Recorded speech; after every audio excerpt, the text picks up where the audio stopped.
बिस्मिल्लाहिर्रहमानिर्रहीम। अस्सलाम वालेकुम dear students, welcome back to our YouTube channel smart academy and this is Farhan.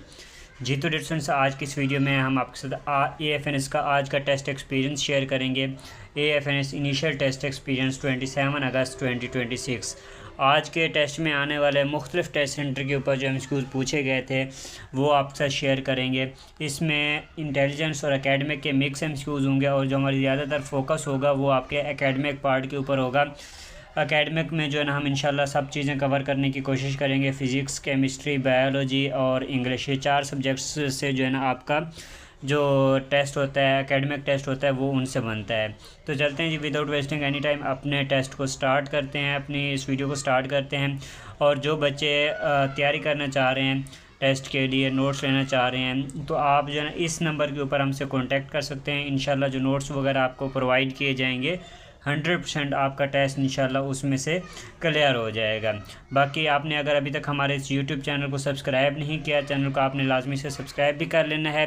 और नीचे डिस्क्रिप्शन बॉक्स में आपको हमारे फ्री व्हाट्सएप चैनल का लिंक मिल जाएगा, जहाँ पे डेली बेस पे इंशाल्लाह एक्सपीरियंसेस शेयर किए जाएंगे। उसको भी जो है ना आपने लाजमी से जाके फ़ॉलो कर लेना है। और इस नंबर के ऊपर जब मैसेज करेंगे, इंशाल्लाह जिन बच्चों का टेस्ट पास हो जाएगा, जब आप लोगों का टेस्ट पास हो जाएगा तो आपके लिए इंशाल्लाह सेपरेट ग्रुप भी बना देंगे, जिसमें इंशाल्लाह आपको वहाँ पे ऐड करते जाएंगे। तो चलते हैं अपनी वीडियो को स्टार्ट करते हैं। क्वेश्चन है question number 1, bat can not see and snake can not.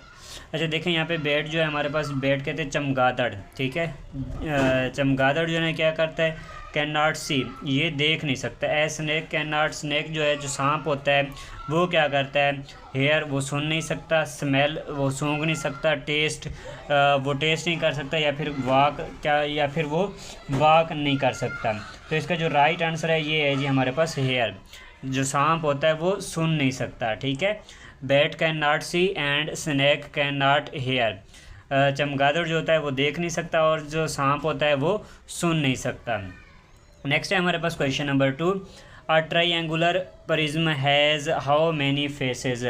एक ट्राइंगुलर प्रिज्म के कितने फेसेस होते हैं जी, 3, 4, 5 या फिर 6। तो इसका जो राइट आंसर है ये है जी हमारे पास 5 फेसेस होते हैं, ठीक है। 5 फेसेस कितने होते हैं जी, 5 फेसेस होते हैं। अब इसमें ना काफ़ी सारे स्टूडेंट्स कंफ्यूज हो जाते हैं कि एक ट्राइंगुलर प्रिज्म होती है और मतलब कहीं पे काफ़ी सारे स्टूडेंट्स को ये ऑप्शन मिल रहा होता है कि 5 ठीक है, कहीं पे 3 ठीक लिखा हुआ होता है, कहीं पे 7 लिखा हुआ होता है। तो देखें जो हर जो मैक्सिमम जगह पे होता है ना, वो हमारे पास 5 ही ठीक आता है, ठीक है। तो इसमें देखें हमारे पास डिफरेंट तरह के फेजेस होते हैं। जो ज़्यादातर होती है एक ट्राइंगुलर फेज होती है, एक रेक्टेंगुलर जो ना प्रिज्म होती है। तो ट्राइंगुलर के जो है ना वो 5 फेसेस ही होते हैं। अगर मेंशन नहीं होता, सिर्फ यहाँ वहाँ पे ये पूछ लिया जाता है कि प्रिज्म के कितने फेसेस होते हैं, तो आपने वहाँ पे 5 को ही टिक करना है। ओके, नेक्स्ट क्वेश्चन है हमारे पास question number 3, if we rearrange the word management alphabetically which letter comes third. अगर हम ये जो हमारे पास मैनेजमेंट वर्ड है इसका मतलब अगर अल्फ़ाबेटिकली रीअरेंज करते हैं तो हमारे पास थर्ड लेटर पे कौन सा वर्ड आएगा। तो देखें, इसको अल्फ़ाबेटिकली रीअरेंज करने का क्या मतलब है कि हम इसको जो इसके अल्फ़ाबेट्स दिए हुए हैं ना, हम उनको अल्फ़ाबेटिकली लिखेंगे। सबसे पहले देखें हमारे पास क्या है जी, ए आ रहा है। उसके बाद देखें तो हमारे पास क्या आ रहा है जी, उसके बाद दोबारा ए आता है। फिर थर्ड नंबर पे हमारे पास क्या है जी, ई आएगा। उसके बाद दोबारा 2 बार हमारे पास ई है, तो हम 2 बार ई लिख देंगे। तो हमारे पास थर्ड नंबर पे जो थर्ड पोजीशन पे आ रही है वो ई आ रही है, ठीक है। तो हमारे पास इसमें थर्ड लेटर कौन सा है जी, ई बन रहा है, बी ऑप्शन। तो बी ऑप्शन हमारे पास इसका राइट आंसर बनेगा। ओके स्टूडेंट्स, नेक्स्ट MCQs की तरफ चलते हैं। क्वेश्चन है question number 4, which letter comes next after M. M के बाद कौन सा लेटर आता है, ठीक है। जो इंटेलिजेंस टेस्ट है आपका वो बहुत ज़्यादा ईजी आ रहा है, और उसके बाद जो उससे थोड़ा टफ़ होता है वो आपका नॉन वर्बल का टेस्ट होता है, और उससे जो टफ़ होता है वो आपका एकेडमिक पोर्शन होता है। तो एकेडमिक पोर्शन के ऊपर आपने ख़ास तवज्जो देनी है। अच्छा 4 नंबर पे देखें जी, एम के बाद क्या आता है, सिंपल सी हमारे पास एम के बाद क्या आता है जी, एन आता है। तो एन सी ऑप्शन इसका राइट आंसर होगा। नेक्स्ट क्वेश्चन है question number 5, which letter comes next in the following series. ये हमारे पास एक सीरीज़ दी गई है जिसको हमने डबल सीरीज़ या फिर अल्टरनेटिव सीरीज़ के नाम से पढ़ा था। ये हमारे पास वो वाली सीरीज़ है। ठीक है, अब इसमें जो है ना हमने सबसे पहले इसमें क्या होता है कि हमने पैटर्न को समझना होता है। सबसे पहला पैटर्न तो हमने ये देख लिया कि ये हमारे पास डबल सीरीज़ है या फिर अल्टरनेटिव सीरीज़ है, या फिर ये हमारे पास देखें इसमें अल्फ़ाबेट भी आ रहा है और इसमें नंबर भी आ रहे हैं। ठीक है, तो ये हम इसको अल्फ़ाबेट और नंबर वाली सीरीज़ भी कह सकते हैं। पहले देखें, अगर हम अल्फ़ाबेट को काउंट करें, अल्फ़ाबेट की अगर हम एक तरतीब निकालते हैं कि क्या हो रहा है, सबसे पहले ए आ रहा है, उसके बाद सी आ रहा है, फिर ई आ रहा है। ए के बाद बी होता है, उन्होंने यहाँ पे बी नहीं लिखा, और बी के बाद सी होता है, सी आ गया, सी के बाद उन्होंने डी नहीं लिखा, ई लिख दिया। अब ई के बाद हम एक अल्फ़ाबेट को छोड़ देंगे जो कि हमारे पास एफ़ होगा, एफ़ को छोड़ दिया हमने यहाँ पे, और उसके बाद हमारे पास क्या होता है जी, जी होता है। तो यहाँ पे एक हमारे पास जी आ गया। उसके बाद दूसरी सीरीज़ हमारे पास है जी 2 4 6। तो ये सिंपल सा है कि हमारे पास इवन नंबर की सीरीज़ चल रही है। ठीक है, इवन नंबर, या फिर हम कह सकते हैं कि 2 के टेबल की सीरीज़ चल रही है। तो ये हमारे पास क्या हो जाएगा, ये हमारे पास हो जाएगा 6 के बाद जो 2 के टेबल में आता है वो क्या होता है जी, 8 होता है। तो इसका आंसर क्या बनेगा जी, G8 बनेगा। बी ऑप्शन इसका राइट आंसर होगा। ओके स्टूडेंट्स, नेक्स्ट क्वेश्चन है question number 6। But does a photodiode convert. अच्छा, फोटोडायोड ये किस चीज़ को कन्वर्ट करता है, electrical energy into light energy. जो फोटोडायोड है ये इलेक्ट्रिकल एनर्जी को लाइट एनर्जी में कन्वर्ट करता है, या फिर light energy into electrical energy, light energy को इलेक्ट्रिकल एनर्जी में कन्वर्ट करता है, heat energy into sound energy, या फिर हीट एनर्जी को साउंड एनर्जी में कन्वर्ट करता है, sound energy into electrical energy, या फिर साउंड एनर्जी को इलेक्ट्रिकल एनर्जी में कन्वर्ट करता है। तो देखें, जो फोटोडायोड होता है ये हमारे पास क्या है जी, light energy into electrical energy, ये लाइट एनर्जी को इलेक्ट्रिकल एनर्जी में कन्वर्ट करता है। ठीक है, फोटोडायोड क्या काम करता है जी, लाइट एनर्जी को इलेक्ट्रिकल सिग्नल में कन्वर्ट करता है। आप इसको इलेक्ट्रिकल सिग्नल भी कह सकते हैं, आप इसको इलेक्ट्रिकल करंट भी कह सकते हैं, और आप इसको इलेक्ट्रिकल एनर्जी भी कह सकते हैं। ठीक है, तो ये सारी चीज़ें हमारे पास सही हैं। लाइट एनर्जी को क्या करता है जी, इलेक्ट्रिकल एनर्जी में कन्वर्ट करता है, या फिर इसको आप इसको इलेक्ट्रिकल सिग्नल कह सकते हैं, या फिर आप इसको इलेक्ट्रिकल एनर्जी भी कह सकते हैं। ओके, नेक्स्ट हम स्कूल की तरफ चलते हैं। क्वेश्चन है हमारे पास question number 7। If the 25th day of the month is Sunday. अगर 25th डे जो है एक महीने का वो क्या है जी, संडे है, then what will be the second day of the month. अब इस तरह के जो क्वेश्चंस होते हैं ना, ये हमारे पास इंटेलिजेंस का एमसीक्यूज़ है। इस तरह के जो एमसीक्यूज़ होते हैं इसमें ज़्यादातर स्टूडेंट्स जो है ना वो कन्फ्यूज़ हो जाते हैं। अब यहाँ पे मैंने आपको सिंपल सी ट्रिक में समझाऊंगा कि ये एमसीक्यूज़ को आप किस तरह से सॉल्व करेंगे। देखिए, आप जो टेस्ट दे रहे होते हैं ना, आपके पास तकरीबन 5 से 10 सेकंड, 1 मिनट के अंदर आपने 3 एमसीक्यूज़ करने होते हैं, यूँ समझ लें आप। ठीक है, 1 मिनट के अंदर आपने 3 एमसीक्यूज़ करने होते हैं, 20 सेकंड्स के अंदर आपने एक एमसीक्यूज़ का आंसर करना होता है। तो आपको शॉर्ट ट्रिक समझाऊंगा, आपको क्या है, सिर्फ 10 सेकंड में आप वो अपना एमसीक्यूज़ जो है ना वो सॉल्व कर लेंगे। अब इसमें क्या है जी, 25th डे हमने लगा लिया कि जी हमारे पास संडे है, ये हमारे पास आ गया संडे, और ये क्या है जी, हमारे पास 25th डे के ऊपर है। हमने क्या निकालना है, सेकंड डे निकालना है, उस महीने का दूसरा दिन निकालना है। अब ये देखें 25 बड़ा है, आगे चले गए ना हमने पीछे की तरफ आना है। अब इसमें से हम क्या करेंगे, -7 करते जाएंगे। जब हमने आगे की तरफ जाना होगा हम +7 करेंगे, और जब पीछे की तरफ आएंगे तो हम उसमें -7 करेंगे। अब देखें, इसमें हमने -7 किया तो हमारे पास बचा जी 18 को क्या होगा, फिर से संडे होगा। अब इसमें से फिर हम -7 करेंगे, 11 होगा, 11 को क्या है, फिर से संडे है। अब फिर से -7 करेंगे, 11 - 7 कितना हो गया जी, हमारे पास ये हो जाएगा जी 4 हो जाएगा। अब 4 को 4 डेट को क्या है जी, 4 डेट को फिर से हमारे पास संडे आ रहा है। अब उसके बाद हमने क्या करना है, 2 दिन पीछे जाना है, क्योंकि हमने सेकंड डे यहाँ पे बताना था। तो सेकंड डे हमारे पास कौन सा बनेगा, आप एक दिन अगर हम संडे को क्या है 4 डेट है, उसके बाद सैटरडे को अगर हम देखें तो क्या होगी, 3 डेट होगी, और फ्राइडे को हमारे पास क्या होगी जी, 2 डेट होगी। तो दूसरे दिन पे क्या बन रहा है जी, फ्राइडे बन रहा है। फ्राइडे हमारे पास इस वक्त ऑप्शन में मौजूद नहीं है, तो फ्राइडे इसका जो है ना राइट आंसर बनेगा। ठीक है, फ्राइडे इसका राइट आंसर बनेगा। इस तरह के जितने भी एमसीक्यूज़ आते हैं ना, ये एक ट्रिक है, आप इसको याद कर लें। जब हमने पीछे की तरफ आना होगा हम -7 करते जाएंगे, और जब हमने आगे की तरफ जाना होगा हम +7 करते जाएंगे। तो ईजीली जो है ना आप अपना आंसर यहाँ पे कैलकुलेट कर सकते हैं। अब देखें, ये आप ख़ुद को भी टेस्ट कर सकते हैं। ये आपके सामने ये जो ओरिजिनल टेस्ट हो रहे हैं अभी आज से स्टार्ट हो रहे हैं। इंशाल्लाह जो आगे जब तक टेस्ट चलेंगे तकरीबन 12 अक्टूबर तक, तो तब तक जितने भी टेस्ट होंगे इंशाल्लाह हम डेली बेस पे आपके साथ टेस्ट एक्सपीरियंसेस शेयर करते रहेंगे। तो आपने जो है ना चैनल को लाजमी से सब्सक्राइब कर लेना है। अच्छा, आप ख़ुद को टेस्ट कर रहे थे, मैं एक बात कर रहा था, आप ख़ुद को टेस्ट किस तरह से कर सकते हैं। ये जो मैं आपके साथ एक्सपीरियंसेस, रियल एक्सपीरियंसेस शेयर कर रहा हूँ, ये आपने क्या करना है कि वीडियो को स्टॉप करना है और सारे मेरे आंसर बताने से पहले ना आपने अपना आंसर माइंड में लॉक करना है। उसके बाद इस तरह से सारे आंसर्स के साथ आपने ऐसा ही करना है, सारे MCQs के साथ ऐसा करना है और फाइनल एंड पे देखना है कि 40 MCQs की हमारी इंशाल्लाह वीडियो होगी। हर वीडियो में हम कोशिश करेंगे कि 40 MCQs शेयर करें और जो है ना उसमें जितना भी हो सके आपके साथ ज़्यादा से ज़्यादा एक्सपीरियंस शेयर कर सकें। तो आपने ये देखना है कि कितने MCQs आपके ठीक हुए, 40 में से 30 ठीक हुए, 35 ठीक हुए, 25 ठीक हुए, और वो आपने फिर जो है ना उस हिसाब से अपनी प्रिपरेशन चेक करनी है कि आपकी प्रिपरेशन कहाँ तक है, आप टेस्ट पास कर सकते हैं या नहीं कर सकते हैं।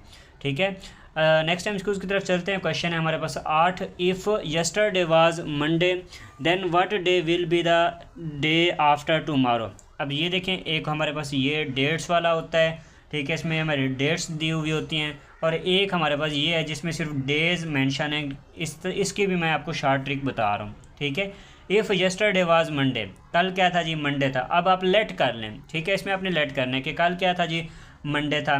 If yesterday was Monday then what day will be the day after tomorrow. आज क्या होगा जी, आज हमारे पास ट्यूसडे होगा, हम आज तक पहुँच गए। अब हमने आगे जाना है, what day will be after tomorrow, कल के बाद वाला हमने दिन बताना है। आफ्टर टुमारो, टुमारो क्या होगा जी, टुमारो हमारे पास बन जाएगा जी वेडनेसडे।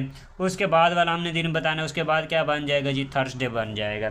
तो ये जब आप टेस्ट स्टार्ट करने बैठे हैं, अगर आपको रफ वर्क के लिए कुछ पेज वगैरह मिल जाता है तो ये आपने वहाँ पे जो वीक्स के नाम हैं ये सारे आपने लिख लेने हैं।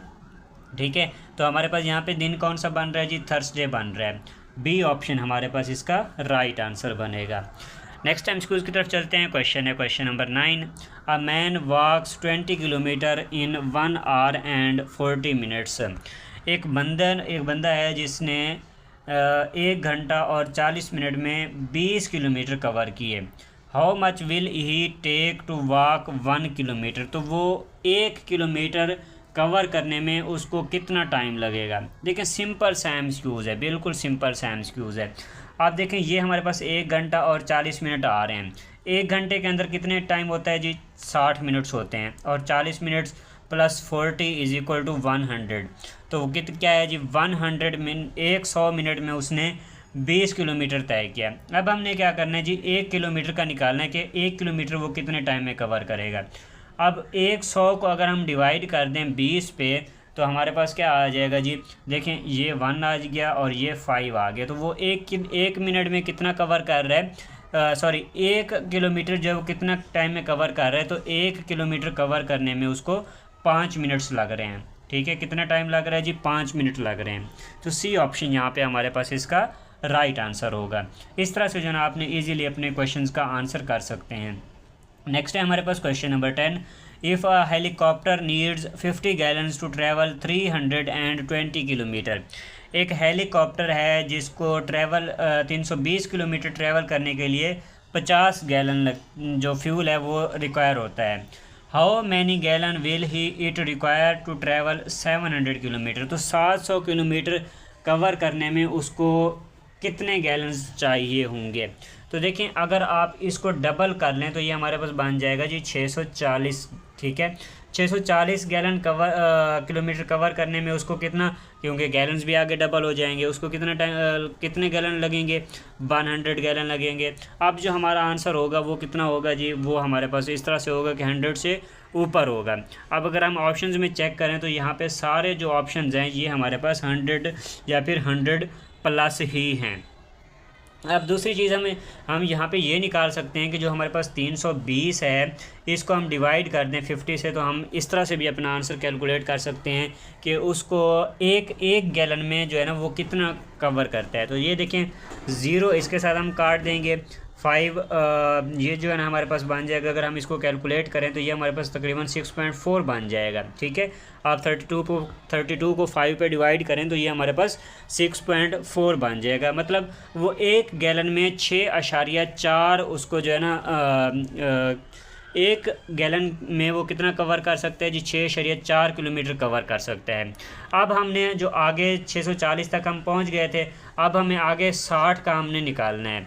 ठीक है, तो 60 का किस तरह से निकालेंगे, देखें अब वो एक कितना कवर कर रहा है, 6.4 में जो है ना वो 1 गैलन में वो कवर कर लेता है। अब देखें ये जो है ना अगर हम 10 गैलन लगाते हैं तो ये 60 से ऊपर चला जाएगा, ये 64 हो जाएगा। अगर हम इसको 10 गैलन दे देते हैं तो ये हमारे पास क्या होगा जी, ये हमारे पास 64 किलोमीटर कवर कर जाएगा। लेकिन हमें क्या करना है, हमें चाहिए 60 किलोमीटर कवर कर सिर्फ 60 किलोमीटर कवर करने के लिए चाहिए। तो अब यहाँ पे हमारे पास एक स्पेसिफिक वैल्यू आ गई है कि हमारे पास जो गैलन लगेंगे वो 100 से लेके 110 तक लगेंगे। आप इस तरह से अपने क्वेश्चंस को जो ना पार्ट्स में डिवाइड करके इजीली सॉल्व कर सकते हैं अगर कोई इस तरह का लेंथी क्वेश्चंस आ जाता है। तो आप देखें उसको अगर हम सॉल्व करें तो ये देखें ये हमारे पास आ रहा है 110 से नीचे और 100 से ऊपर है, तो ये हमारे पास इसका राइट आंसर होगा। इस तरह से आप करीब तरीन जगह पे पहुंच जाते हैं ना, तो फिर आप विदाउट कैलकुलेटर, जैसे मैंने यहाँ पे कोई कैलकुलेटर वगैरह भी यूज़ नहीं किया, तो आप इजीली अपना आंसर निकाल सकते हैं। अब आप इसको चाहें तो कैलकुलेटर से भी कैलकुलेटर यूज़ करके इसको चेक कर लीजिएगा। नेक्स्ट क्वेश्चन है question number 11, if a child has an x chromosome. अब यहाँ पे हमारे पास ये बायोलॉजी का एमसीक्यूज़ है, इससे पहले कुछ इंटेलिजेंस के थे और मिक्स कुछ एकेडमिक के भी आ रहे थे। अब इसमें देखें एक if a child has an x chromosome, एक बच्चे के क्या हैं जी, एक्स क्रोमोसोम्स हैं। From home does he receive this x chromosome, तो वो जो ये एक्स क्रोमोसोम उसके पास आया है, ये एक्स क्रोमोसोम उसके पास कहाँ से आया, उसने कहाँ से ये रिसीव किया है। Father mother, both father and mother, या फिर नेदर पेरेंट्स है। तो उसको एक्स जो क्या कहते हैं, एक्स जो क्रोमोसोम है उसको कहाँ से मिला हुआ है, वो मदर से मिला हुआ है। अब फादर से क्या होता है, मदर के जो फीमेल होती है उसके अंदर जो क्रोमोसोम होते हैं वो हमेशा एक्स क्रोमोसोम होंगे, मतलब उसके अंदर जो क्रोमोसोम का पेयर होता है वो एक्स क्रोमोसोम्स का पेयर होता है।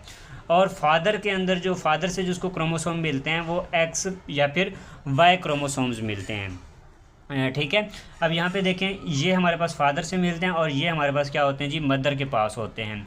तो यहाँ पे कभी भी इस तरह का एमसीक्यूज आ जाए कि मदर के पास या फिर लेडी के पास जो है ना वो एक्स होंगे और जो फादर होगा मेल होगा उसके पास क्या होंगे जी, एक्स वाई क्रोमोसोम होंगे। अच्छा, अब देखें बेटा बेटी कैसे पैदा होते हैं, ये भी इस तरह का भी क्वेश्चन आपसे पूछा जा सकता है। देखें लेडी के पास हमेशा एक्स क्रोमोसोम्स है, मतलब इनके पास जो पेयर है, मदर के पास जो पेयर है वो डबल एक्स का पेयर है। अब अगर फादर के पास से इधर से इसके पास एक्स भी होता है और इसके पास वाई भी होता है फादर के पास। अब अगर फादर के पास से वाई क्रोमोसोम यहाँ पे आता है तो यहाँ पे जो है ना मेल बेबी का पैदाइश होगी। ठीक है, मेल बेबी यहाँ पे पैदा होगा। और अगर यहाँ से फादर से एक्स क्रोमोसोम आएगा तो यहाँ पे फीमेल बेबी जो है ना वो पैदा होगी। तो ये चीज़ भी जो है ना आपके टेस्टों में पूछी जा सकती है, तो ये भी आपको पता होना चाहिए। ठीक है, ये क्रोमोसोम्स भी आपको पता होंगे। अच्छा, नेक्स्ट एमसीक्यू की तरफ चलते हैं। क्वेश्चन है हमारे पास 12। उससे पहले यहाँ पे स्टूडेंट्स आपके साथ व्हाट्सअप नंबर अपना शेयर करते हैं, चलें जो बच्चे टेस्ट की तैयारी करना चाह रहे हैं, AFNS टेस्ट की या फिर आप किसी और टेस्ट की तैयारी कर रहे हैं, तो आप हमसे इस व्हाट्सअप नंबर के ऊपर कांटेक्ट कर सकते हैं। और इस पे जो हमारा फ्री ग्रुप है उसमें आपको ऐड कर लिया जाएगा। इसके अलावा अगर आप नोट्स लेना चाहें, टेस्ट की तैयारी करना चाह रही हैं, तो इंशाल्लाह जो नोट्स वगैरह आपको प्रोवाइड किए जाएंगे, आपका इंशाल्लाह मैक्सिमम जो टेस्ट होगा वो उसमें से ही कवर हो जाएगा। और इसके साथ साथ नीचे डिस्क्रिप्शन बॉक्स में आपको हमारे फ्री व्हाट्सएप चैनल का भी लिंक मिल जाएगा, आपने उसको भी जाकर फॉलो कर लेना है और हमारे इस यूट्यूब चैनल को भी लाजमी से सब्सक्राइब कर लेना है। बाकी मैसेज करने का तरीका कुछ इस तरह से होगा कि जब आपने मैसेज करना है, और याद रहे नंबर सेव करके ही आपने मैसेज करना है, अदरवाइज़ व्हाट्सएप जो है ना वो उस नंबर ब्लॉक कर देता होता है, तो हो सकता है कि आपका मैसेज हम तक पहुंचे ही ना। और जब आपने मैसेज करना है आपने इस तरह से करना है कि उसमें आपने अपना नाम, अपनी सिटी का नाम और जो है ना आपने अपनी जो टेस्ट डेट है वो भी साथ में मेंशन करनी है। ताकि हमें पता चल सके कि आपका टेस्ट कब है। और जब आपका टेस्ट हो जाए तो आपने अपना एक्सपीरियंस भी हमारे साथ लाजमी से शेयर करना है। उसके बाद हम जो है ना आपको जो पास्ड कैंडिडेट्स वाला ग्रुप होगा वहाँ पे इंशाल्लाह ऐड कर देंगे, जहाँ पे फर्दर इंशाल्लाह आपको गाइड किया जाता रहेगा। चलते हैं अपने नेक्स्ट क्वेश्चन की तरफ। क्वेश्चन है question number 12, what is the SI unit of capacitance. Capacitance का एसआई यूनिट क्या होता है? ओम, वोल्ट, फेराड या फिर हेनरी।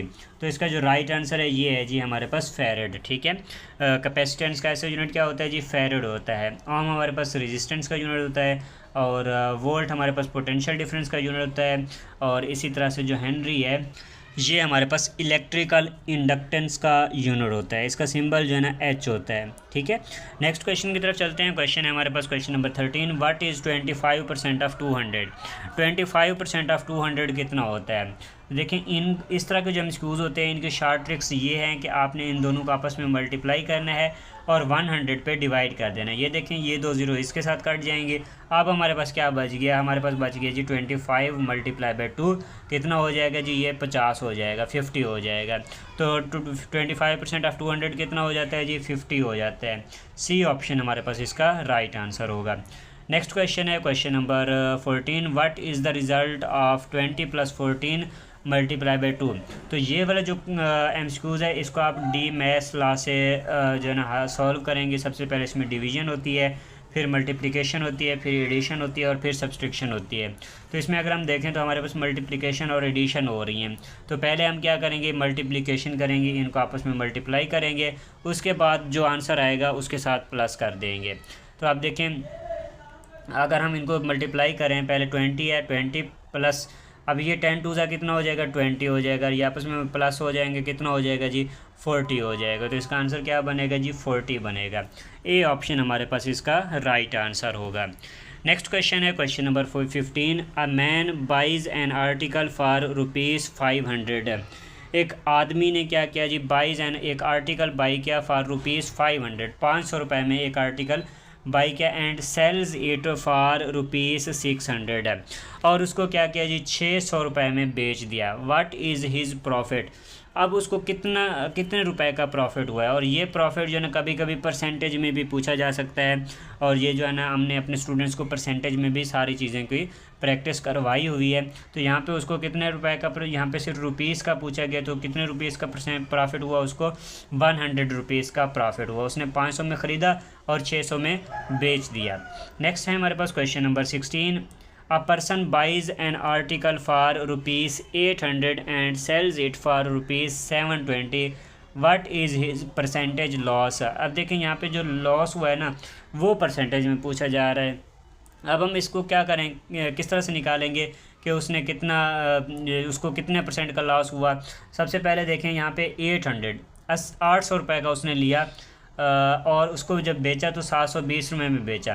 तो ये अगर हम इसको देखें, अगर हम 720 माइनस 800 करें तो ये हमारे पास आ जाएगा जी -80। ठीक है, 80 रुपीज़ का उसको नुकसान हुआ। अब हम क्या करेंगे, 80 रुपीज़ जो है ना उसकी परसेंटेज निकालेंगे। 80 डिवाइडेड बाई 800 और मल्टीप्लाई बाई 100।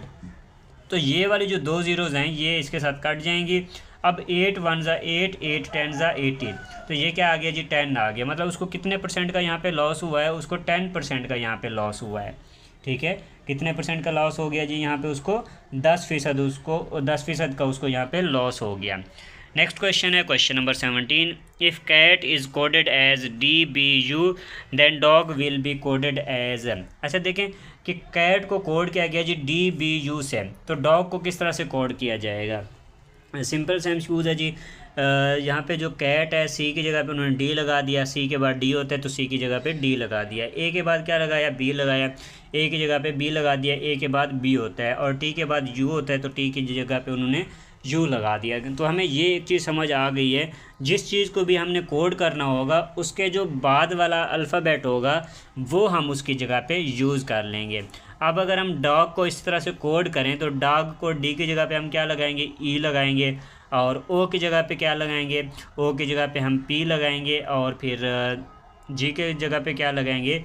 एच लगाएंगे। तो ये देखें, इस तरह का कोड हमारे पास होना चाहिए, EPH।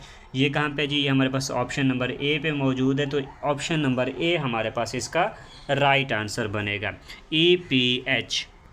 नेक्स्ट क्वेश्चन है question number 18। Ali is 7th from left and 9th from right in a रो।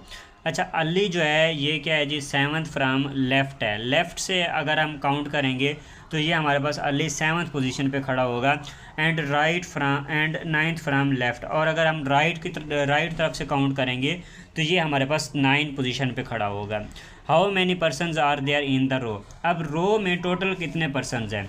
अब अगर हम लेफ़्ट से काउंट करें तो ये देखिए हमारे पास क्या है जी, 1 2 3 4 5 6 और उसके बाद 7। ये हमने लेफ़्ट से काउंटिंग किया है कि उस वो जो ना 7 पोजीशन पे खड़ा हुआ है, ठीक है। अगर हम इसी तरह से राइट से काउंट करेंगे तो राइट की तरफ से आते आते हमें यहाँ पे कितना हो जाएगा जी, 9th पोजीशन पे आ जाएगा। अब देखें ये एक जो है ना 7th पोजीशन, अगर हम इस तरफ से आएँ और अगर इस तरफ से आएंगे तो ये हमारे पास 9th पोजीशन बन रही है।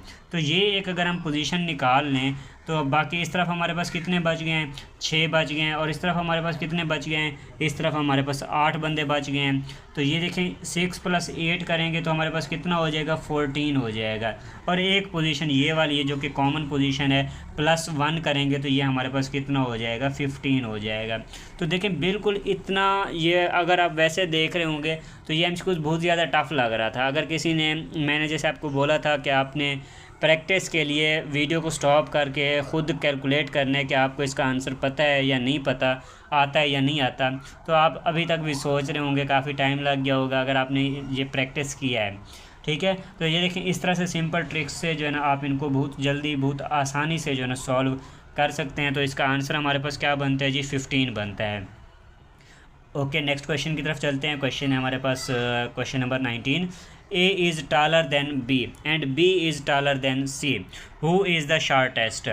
अच्छा देखें, A is taller than B। A जो है ना वो क्या है जी, B से बड़ा है। अब फ़र्ज़ करें ये हमारे पास A है, ठीक है, हम इसको मार्क कर देते हैं, ये हमारे पास क्या है जी, A है। Is taller than B, B से बड़ा है ले, ठीक है। यहाँ पे हम B ड्रा कर देते हैं जो कि A से छोटा हम इसको रखेंगे, ठीक है। ये हमारे पास क्या है जी, B हो गया। A is taller than B and B is taller than C। और जो B है वो C से टालर है, B से बड़ा है। तो यहाँ पे हम C को ड्रा कर देते हैं, ये हमारे पास C हो गया, इसको हम B से थोड़ा छोटा रखेंगे।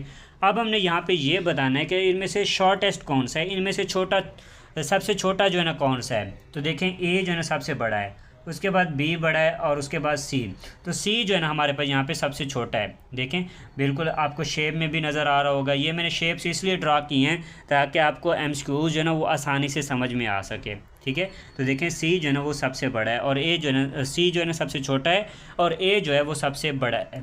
तो इसका आंसर क्या बनेगा जी, C ऑप्शन बनेगा। C क्या है जी, सबसे छोटा है। नेक्स्ट क्वेश्चन है question number 20। Which of the following is an example of common sense. तो कुछ MCQs कॉमन सेंस के भी आ रहे होते हैं। देखिए, touching a hard object with bare hands. देखिए किसी गर्म चीज़ को आप नंगे हाथों से कैसे पकड़ सकते हैं, वो कुछ एक लिमिट होगी, उसके बाद जो है ना वो क्या होगा, आपके हाथ जल जाएंगे, जो कि मतलब एक सही चीज़ नहीं है कि आप इस तरह से करें।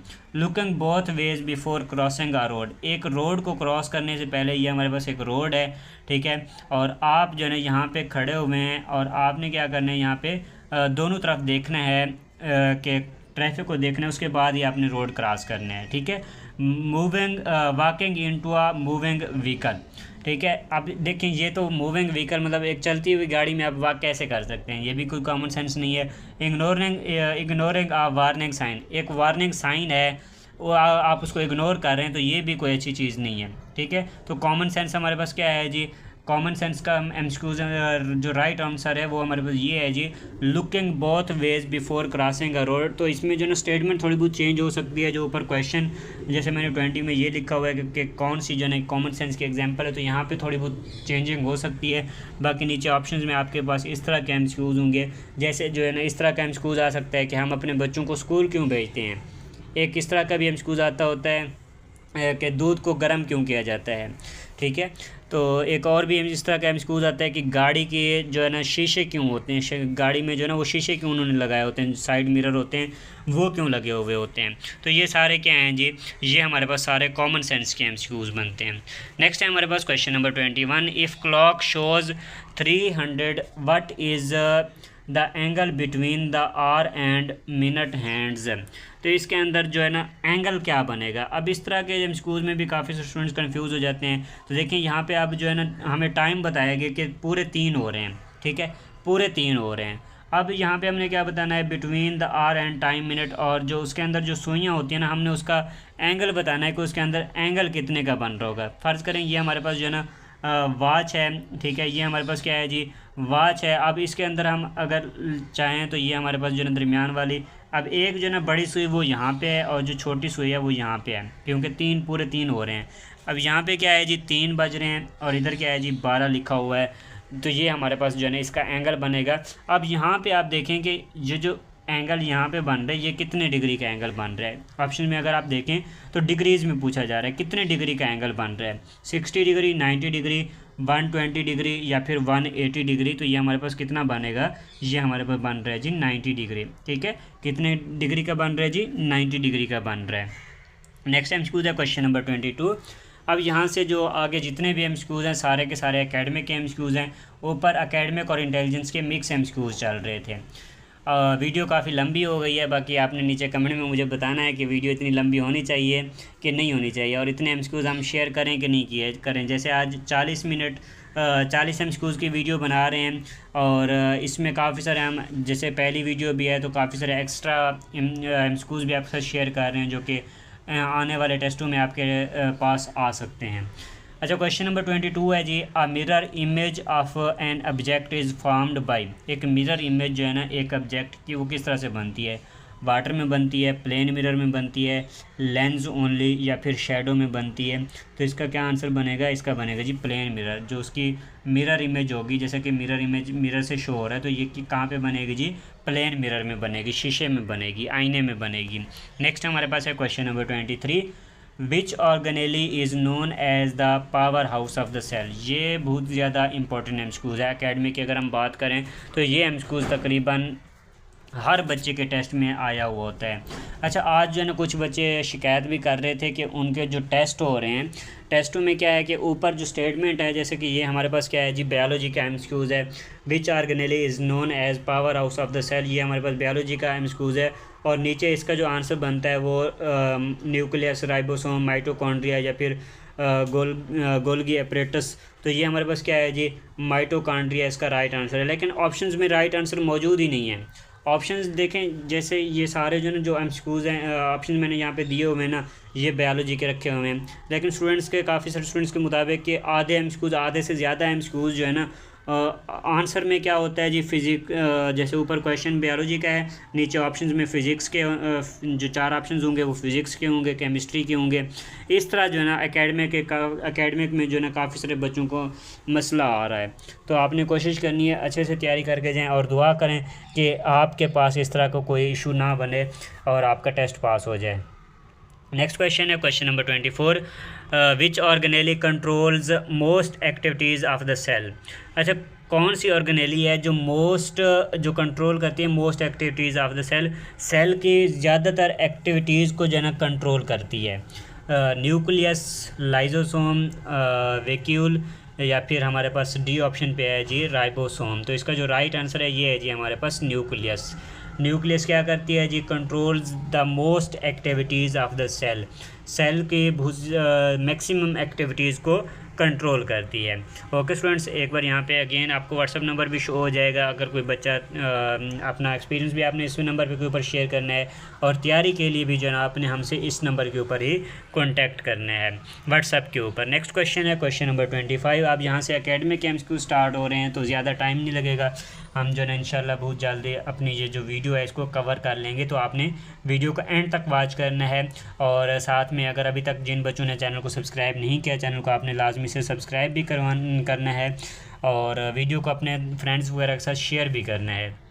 Question number 25, which structure is present in plant cells but absent in animal cells. अच्छा, इनमें से कौन सा स्ट्रक्चर है जो कि प्लांट सेल्स के अंदर तो होता है but absent in animal cells, लेकिन वो जो है ना एनिमल सेल्स के अंदर जो है वो डिफरेंट होता है। तो इसमें कि देखें, cell membrane, cytoplasm, cell wall या फिर न्यूक्लियस। तो इसका जो राइट आंसर रहेगा जी है जी हमारे पास सेल वाल। अब सेल वाल का क्या है जी, सेल वाल का जो स्ट्रक्चर है present in plant cells, plant के जो सेल्स होते हैं उनके अंदर सेल वाल पाई जाती है but absent in animal cells.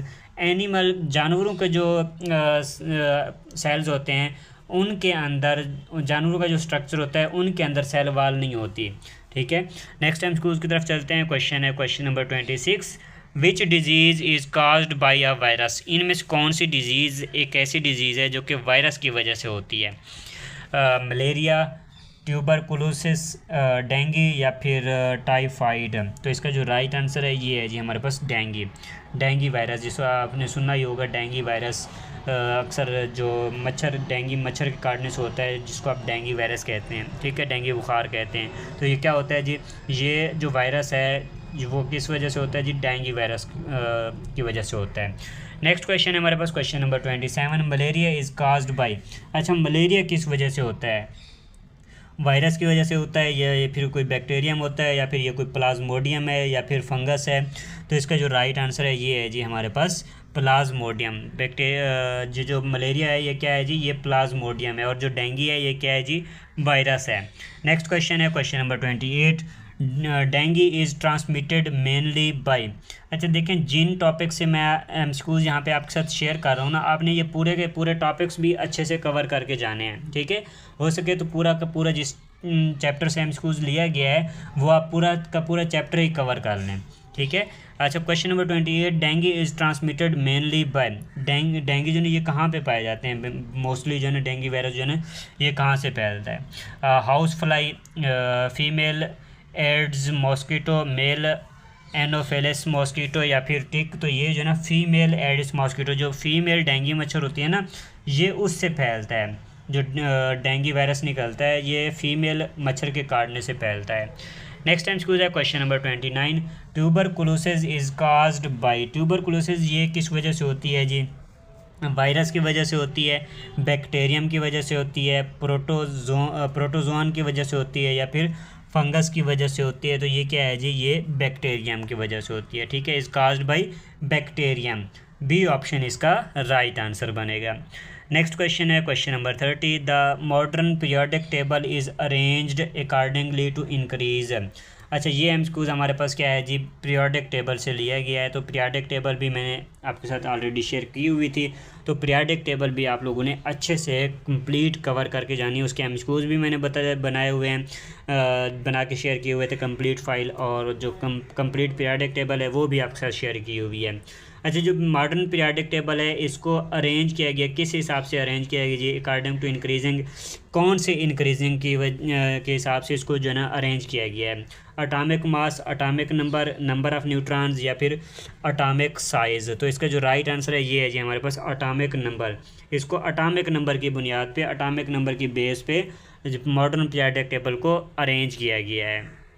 Next है question number 31, how many groups are present in the modern periodic table. Modern periodic table में कितने ग्रुप्स होते हैं, 8, 12 या फिर 18 या फिर 20। तो इसका जो राइट आंसर है ये है जी हमारे पास 18। ठीक है, 18 जो है ना इसमें क्या होते हैं जी, ग्रुप होते हैं। ठीक है, कितने ग्रुप्स होते हैं जी, 18 ग्रुप्स होते हैं। और कॉलम्स कितने होते हैं, नेक्स्ट ये भी एमसीक्यूज आपके टेस्टों में पूछे जा सकते हैं। नेक्स्ट क्वेश्चन है question number 32, elements in the same group generally have the same number of. अच्छा, elements in the same group, same group के जो एलिमेंट्स होते हैं generally have the same number of. तो इनके अंदर सेम क्या चीज़ सेम होती है, शेल्स इनके अंदर सेम होते हैं, न्यूट्रॉन सेम होते हैं, वैलेंस इलेक्ट्रॉन सेम होते हैं या फिर न्यूक्लियॉन्स सेम होते हैं। तो इसका जो राइट आंसर है ये है जी हमारे पास वैलेंस इलेक्ट्रॉन्स। इनके अंदर वैलेंस इलेक्ट्रॉन्स जो है ना, जो इलेक्ट्रॉन्स की जो कमी होती है, जो कम इलेक्ट्रॉन होते हैं, खाली शेल पड़े हुए होते हैं, वो सेम होते हैं। ठीक है, जैसे एक ग्रुप के अंदर जो है ना, एक ग्रुप है पूरा, जितना भी वो ग्रुप है उसमें क्या होगा कि उस ग्रुप के जितने भी एलिमेंट्स होंगे ना उनके अंदर इलेक्ट्रॉन, मतलब अगर इसमें एक चाहिए तो इसमें भी दूसरे जो नीचे वाला होगा उसमें भी एक ही चाहिए, उसके बाद वाला भी एक ही चाहिए, तो सब में क्या होगा जी एक एक ही चाहिए होता है सब में। नेक्स्ट क्वेश्चन है question number 33, which of the following is the noble gas, इनमें से कौन सी नोबल गैस है, सोडियम, क्लोरीन, नियॉन या फिर कैल्शियम। तो इसका जो राइट आंसर है ये है जी हमारे पास नियॉन। ठीक है, नोबल गैस कौन सी है जी, नियॉन है। नेक्स्ट है हमारे पास question number 34, what is formed when an acid reacts with a base, जब एक एसिड बेस के साथ रिएक्ट करता है तो वहाँ पे क्या चीज़ बनती है, क्या चीज़ वहाँ पे पैदा होती है, salt and water, hydrogen and oxygen, carbon dioxide and water या फिर मेटल एंड ऑक्सीजन। जब एसिड और बेस आपस में रिएक्ट करते हैं तो वहाँ पे क्या बनता है जी, वहाँ पे साल्ट एंड वाटर, पानी, नमक और पानी वहाँ पे बनते हैं। ठीक है, ए ऑप्शन हमारे पास इसका राइट आंसर होगा। नेक्स्ट क्वेश्चन है question number 35, what are the products of complete combustion of an alkane, एक अल्केन के कंप्लीट कंबशन के बाद, मतलब उसके कंप्लीट बर्न होने से कौन सा प्रोडक्ट जो है वहाँ पे बनता है, carbon monoxide and H2, carbon dioxide and water, carbon and hydrogen, methane and oxygen. तो अल्केन के कंप्लीट बर्न होने से क्या वहाँ पे क्या चीज़ पैदा होती है, तो ये है जी हमारे पास carbon dioxide and water. B option है यहाँ पे इसका राइट आंसर होगा। अब ये सारे जो एमसीक्यूज में शेयर कर रहा हूँ, पहले से पहले इसके बायोलॉजी के एमसीक्यूज थे, अब यहाँ से जो एमसीक्यूज स्टार्ट हुए हैं ये हमारे पास फिजिक्स, इसके केमिस्ट्री के स्टार्ट हो गए हैं एमसीक्यूज नंबर 30 से। उससे पहले क्या थे जी, पहले इंटेलिजेंस के, उसके बाद बायोलॉजी के, और मिक्स जो है ना फिजिक्स के भी चल रहे थे, और अब यहाँ पे केमिस्ट्री के एमसीक्यूज चल रहे हैं। नेक्स्ट हमारे पास एमसीक्यूज आ जाता है जी क्वेश्चन नंबर 36 है, what is the product when ethene reacts with hydrogen, जब इथीन हाइड्रोजन के साथ रिएक्ट करती है तब वहाँ पे क्या चीज़ बनती है, इथाइन बनता है, इथेन बनता है, मीथेन बनता है या फिर प्रोपोइन बनता है। तो यहाँ पे क्या बनेगा जी, यहाँ पे बनेगा इथेन। जब इथीन वाटर के साथ इथीन जब हाइड्रोजन के साथ रिएक्ट करेगी तो वहाँ पे क्या बनेगा जी, वहाँ पे इथेन बनेगा। बी ऑप्शन इसका राइट आंसर होगा। नेक्स्ट क्वेश्चन है question number 37, what is the main product when methane reacts with chlorine in the presence of sunlight. अच्छा, what is the main product when methane, अब यहाँ पे methane का reaction बताया जा रहा है with chlorine in the presence of sunlight. Sunlight की, सूरज की रोशनी में जब मीथेन रिएक्ट करती है क्लोरीन के साथ तो वहाँ पे क्या बनता है, मिथानॉल बनता है, क्लोरोमीथेन बनता है, इथेन बनता है या फिर इथीन बनता है। तो वहाँ पे क्या बनेगा जी, वहाँ पे बनेगा जी क्लोरोमीथेन। जब क्लोरीन के साथ मीथेन रिएक्ट करेगा इन द प्रेजेंस ऑफ सनलाइट तो वहाँ पे क्लोरोमीथेन बनेगा। बी ऑप्शन यहाँ पे इसका राइट आंसर होगा। नेक्स्ट क्वेश्चन है question number 38, which device is commonly used for rectification of AC into DC। इससे पहले सारे केमिस्ट्री के एमसीक्यूज थे, अब लास्ट में 2-3 एमसीक्यूज जो है ना वो फिज़िक्स के हैं। कौन सी डिवाइस है जो कि विच device is commonly used for rectification of AC into DC, जो कि AC को DC में कन्वर्ट करती है, आप इसको यूँ समझ सकते हैं, रेक्टिफाई करती है। नेक्स्ट ऑप्शन में हमारे पास डायोड, कैपेसिटर, रजिस्टर या फिर ट्रांसफार्मर। तो इसका जो राइट आंसर है ये है जी हमारे पास डायोड। क्या करती है जी, AC इंटू DC, AC को DC में AC की DC में रेक्टिफिकेशन करती है। कौन सी डिवाइस है, इसका नाम क्या है जी, इसका नाम है जी डायोड। नेक्स्ट क्वेश्चन है question number 39, if the velocity of an object is doubled while its radius remains constant, it's centripetal force becomes. अच्छा देखिए, सेंट्रीपिटल फोर्स का यहाँ पे हमारे पास पूछा जा रहा है कि अगर एक चीज़ है जो कि यहाँ पे हमें पूछा जा रहा है कि वेलोसिटी जो है ना उसकी डबल हो रही है, if the velocity of an object is doubled, अब उसकी वेलोसिटी डबल हो गई है, its radius remains constant, it's centripetal force becomes. तो इसकी जो सेंट्रीपिटल फोर्स है ये क्या हो जाएगी, सेंट्रीपिटल फोर्स का फार्मूला क्या होता है, F is equal to mv²/r। ये हमारे पास जो है ना सेंट्रीपिटल फोर्स का फार्मूला है। सॉरी, यहाँ पे स्मॉल आ रहेगा। तो अगर यहाँ पे हम वेलोसिटी को डबल कर दें और रेडियस को चेंज ना करें तो देखें वेलोसिटी ऑलरेडी जो है इसकी क्या है जी, m m साथ में क्या है जी v इसकी पावर 2। अगर हम इसको 2v कर दें तो ये देखें हमारे पास क्या हो जाएगा, ये 4v हो जाएगा। जब हम इसको ख़त्म करेंगे तो ये हमारे पास यहाँ पे अगर फ़र्ज़ करें हम कोई वैल्यू लगा देते हैं, जैसे कि 2 लगा देते हैं, तो ये हमारे पास क्या होगा, पहले इसका पावर होती थी ये हमारे पास होता था 4, अब ये क्या हो जाएगा जी, ये वाला 4 भी है, ये वाला 4 भी है, ये जब आपस में मल्टीप्लाई होंगे तो ये हमारे पास 16 हो जाएगा। तो इसकी वैल्यू क्या हो जाएगी जी, 4 टाइम्स हो जाएगी। ठीक है, तो यहाँ पे क्या होगा कि उसकी जो वैल्यू है, जो सेंट्रीपिटल फोर्स की वैल्यू है वो क्या हो जाएगी जी, 4F के बराबर हो जाएगी। तो देखें F is centripetal force is equal to 4F, 4 forces के यहाँ पे बराबर हो जाएगी। ओके, नेक्स्ट है हमारे पास question number 40। If both velocity and radius are doubled the centripetal force becomes. तो वहाँ पे सेंट्रीपिटल फोर्स क्या होगी, अगर वेलोसिटी और रेडियस दोनों को डबल कर दिया जाए। तो यहाँ पे देखें हमारे पास क्या था, F is equal to mv, ठीक है, mv²/r। अब अगर हम इसको भी डबल कर दें, इसको भी डबल कर दें, तो ये देखें इसको अगर हम वही सेम तरीके से करेंगे तो ये हमारे पास क्या हो जाएगा, 4 हो जाएगा, और ये इसके साथ कट जाएगा, तो यहाँ पे क्या बच जाएगा, 2 बच जाएगा। अब अगर हम यहाँ पे कोई भी वैल्यू पुट करेंगे, फ़र्ज़ करें हम यहाँ पे 2 लिखते हैं, ठीक है, तो 2 लिखा हमने, ये क्या हो गया, 4 हो गई थी। अब 2 एक ये भी है, ये इसके साथ मल्टीप्लाई होगा तो कितना हो जाएगा, पहले हमारे पास 4 थी, अब 2 को इसके साथ मल्टीप्लाई होगी तो ये कितना हो जाएगा जी, ये हमारे पास 8 टाइम्स हो जाएगी। 4 ऑलरेडी थी, 4 टाइम्स ऑलरेडी थी, अब ये 8 टाइम्स हो गई, तो इसका आंसर क्या बनेगा जी, ये 2 टाइम्स हो जाएगी। ठीक है, जब हमने देखें 2 नीचे वाले 2 के साथ ख़त्म हो गया ना, एक 2 हमारे पास यहाँ पे बच गया था, तो ये कितना हो जाएगी, ये हमारे पास 2 टाइम्स हो जाएगी। इसका आंसर क्या बनेगा, 2 टाइम्स बनेगा। ए ऑप्शन यहाँ पे इसका राइट आंसर बनेगा। ओके स्टूडेंट्स, आज की इस वीडियो में इतना ही। आज की इस वीडियो में 40 MCQs हमने आपके साथ शेयर किए हैं, और इंशाल्लाह इसी तरह से जब तक आपके टेस्ट हैं हमारी कोशिश रहेगी कि मैक्सिमम ज़्यादा से ज़्यादा MCQs आपके साथ शेयर करते रहें, ताकि आपकी यहाँ पे भी जो है ना मैक्सिमम तैयारी हो सके। इसके अलावा जो बच्चे तैयारी करना चाह रहे हैं, नोट्स बाई करना चाहते हैं, तो आप हमसे व्हाट्सअप के ऊपर कॉन्टैक्ट कर सकते हैं।